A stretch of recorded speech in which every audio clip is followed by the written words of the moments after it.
আমাদের ভাগ্য পরিবর্তন হয় না তো, কেন হয় না? এই বিষয়ে আসলে যারা ঊর্ধ্বতন কর্তৃপক্ষ তারা দেখার কথা। আচ্ছা, এই দেশটা আমার এই 22 থেকে 24 বছর জীবনে আমাদের তো কোনো পরিবর্তন দেখি আচ্ছা, না। দেশটা কারা প্রশ্ন করে? দেশটা অবশ্যই আমাদের সকলের। আপনি কি করেছেন? আমাদেরকে সুযোগ দেওয়া হয় মাত্র একটা ভোটের, একদিনের জন্য। একদিনের দেওয়ার পরে কিন্তু 5 বছর থাকে এমপি মন্ত্রী তাদের হাতে।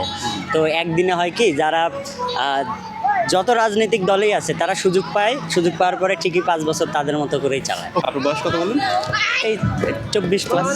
24 বছর তো আপনি স্টুডেন্ট থাকার কথা, যদি পড়াশোনা করেন। হ্যাঁ, স্টুডেন্টের কেন দেশের প্রতি এত অনীহা থাকবে? এটা কি ভালো দিক?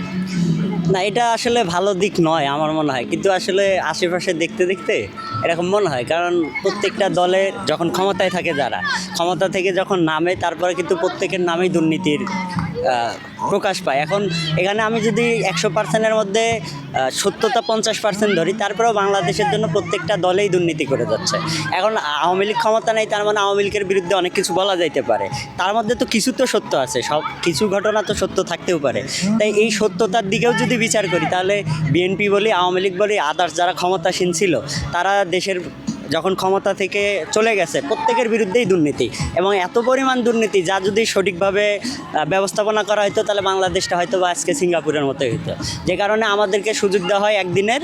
তো যারা থাকে কম্পিটিটর, প্রত্যেকটা দলের এমপি মন্ত্রী ক্ষমতায় আসার পরে ঠিক 5 বছর ক্ষমতা থেকে যাওয়ার পরে সেম জিনিসটাই মনে হয় যে এরা এত কোটি টাকা দুর্নীতি করছে, এইটা করছে, সেইটা করছে, যে কারণে অত আগ্রহ নেই দেশের প্রতি।